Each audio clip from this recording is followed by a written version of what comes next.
नमस्कार, मेरा नाम है डॉक्टर पुरुधमन और आज इस वीडियो में हम बात करने वाले हैं कि किस तरह से हीमोग्लोबिन लेवल बढ़ाया जा सकता है एक किडनी फेलियर पेशेंट के अंदर। किडनी फेलियर पेशेंट के अंदर खून की कमी होना ये एक आम दिक्कत है। जब हमारे शरीर में खून की कमी होती है तो बहुत सारी कॉम्प्लिकेशन को हमें अननेसेसरी ही झेलना पड़ता है। सबसे बड़ी कॉम्प्लिकेशन आती है वो है सांस फूलने की। 4 कदम चलने पे, 4 सीढ़ी चढ़ने पे अगर आपकी सांस फूल रही है तो पहला सिम्पटम होता है कि आपके शरीर के अंदर खून की कमी हो रही है।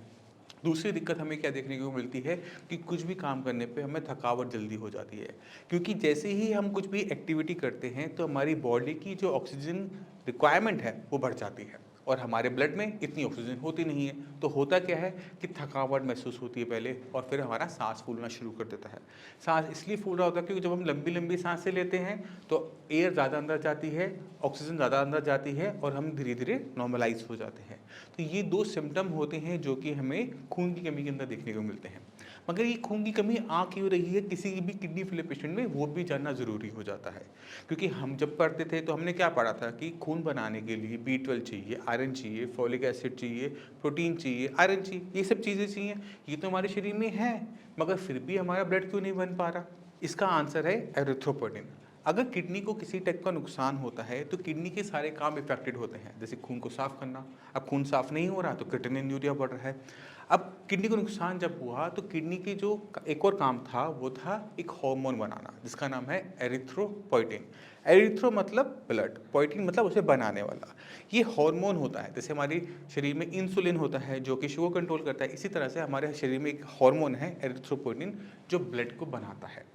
अब अगर जब किडनी को नुकसान हुआ तो किडनी की जो सेल एरिथ्रोपोइटिन बनाया करते थे वो भी कम हो गए, तो शरीर में एरिथ्रोपोइटिन की कमी आनी शुरू हो गई।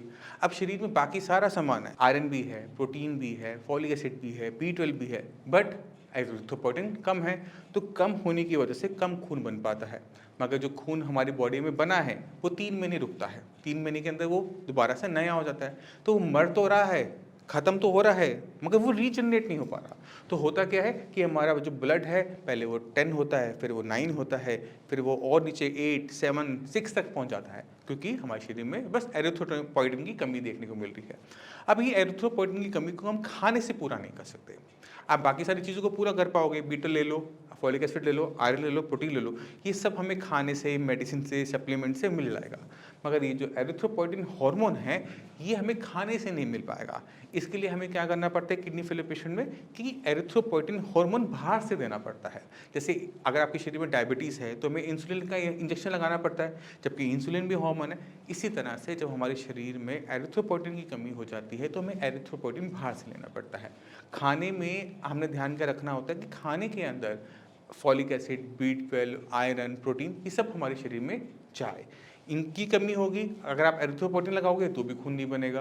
तो हमने ध्यान रखना है कि सारी की सारी चीज़ों का सही जगह पर एक साथ मिलने से ही हीमोग्लोबिन यानी खून आपका बन पाएगा।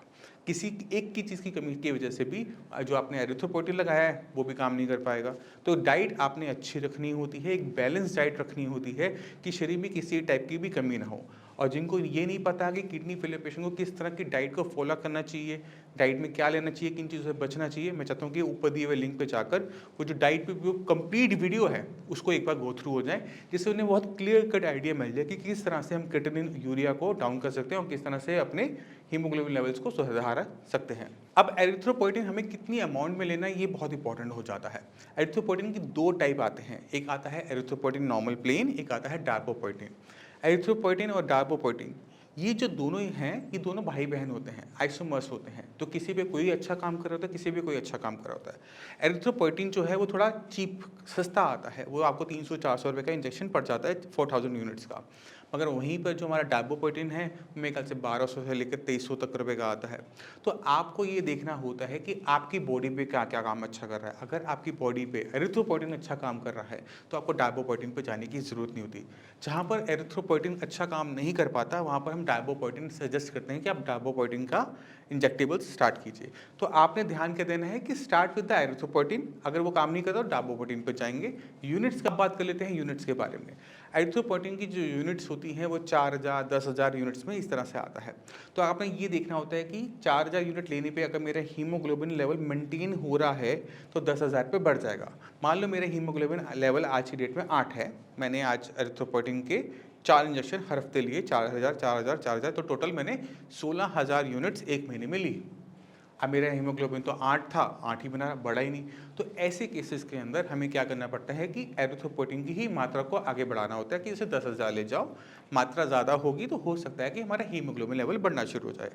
अगर हमारा हीमोग्लोबिन बढ़ना शुरू हो जाता है तो हम एरिथ्रोपोइटिन 10,000 की यूनिट्स को लेते रहते हैं। और अगर हम ये देखते हैं कि हीमोग्लोबिन फिर भी नहीं बढ़ा, फिर जाकर हम डायबोपोइटिन पे जाते हैं, क्योंकि वो थोड़ा सा कॉस्टली हो जाता है। दोनों ही अच्छा काम करते हैं, बॉडी टू बॉडी वेरी करता है, मैं आपको पहले बता चुका हूँ। कोई फिक्स रूल नहीं है कि हम ये देंगे तो अच्छा काम करेगा, ये देंगे तो वो अच्छा काम नहीं करेगा, ऐसा कोई फिक्स रूल नहीं है। तो बॉडी और फाइनेंशियल चीज़ों को देखते हुए हमने आगे बढ़ना होता है। तो मैं उम्मीद करता हूँ इस वीडियो से आप काफ़ी कुछ समझ गए कि बॉडी में एरिथ्रोपोइटिन का होना एक किडनी फेलियर पेशेंट के लिए बहुत ज़रूरी है। इसकी डेफिशिएंसी से आपका खाया पिया हुआ खाना हीमोग्लोबिन में कन्वर्ट नहीं हो पाएगा और इसको आप लंबे टाइम से इग्नोर नहीं कर पाओगे। जिन पेशेंट को इंजेक्शन से बहुत डर लगता है उनको मैं बताना चाहता हूँ कि ये बहुत डरने वाला इंजेक्शन नहीं होता और मैक्सिमम केसेस में मैक्सिमम पेशेंट इसको क्लिनिक पे जाकर या हॉस्पिटल जाकर नहीं लगवाते, घर पे ही लगा लेते हैं।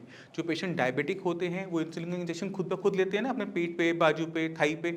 इसी तरह से डायबोपोडिन का इंजेक्शन भी घर पे बैठे आराम से लिया जा सकता है, कोई खास प्रिकॉशन लेने की ज़रूरत नहीं होती। ये सब क्यूटेनियस होता है, यानी स्किन पे लगने वाला होता है, तो आप से आराम से ले सकते हैं। अगर आपको फिर भी डर लगता है तो जब आप 1-2 बार इस इंजेक्शन को लगवाएंगे तो खुद ब खुद सीख जाएंगे कि इसे लेना बहुत आसान है। इसके लिए हमें कुछ खास सावधानियों की रखने की जरूरत नहीं पड़ती in compare to other injections. तो मैं उम्मीद करता हूँ इस वीडियो से आप समझ गए होंगे कि एरिथ्रोपोइटिन एक किडनी फेलियर पेशेंट में कितना ज़्यादा ज़रूरी है खून बनाने के लिए, किस तरह से इसके टाइप को चेंज करते हैं वो भी आप काफ़ी हद तक समझ गए होंगे, और डाइट कितना इंपॉर्टेंट रोल प्ले करती है। फिर भी आपके माइंड में कोई भी डाउट हो, कुछ भी पूछना चाहते हो, हमारे डॉक्टर्स अवेलेबल हैं, उनसे आप बात कर सकते हैं, उनसे पूछ सकते हैं।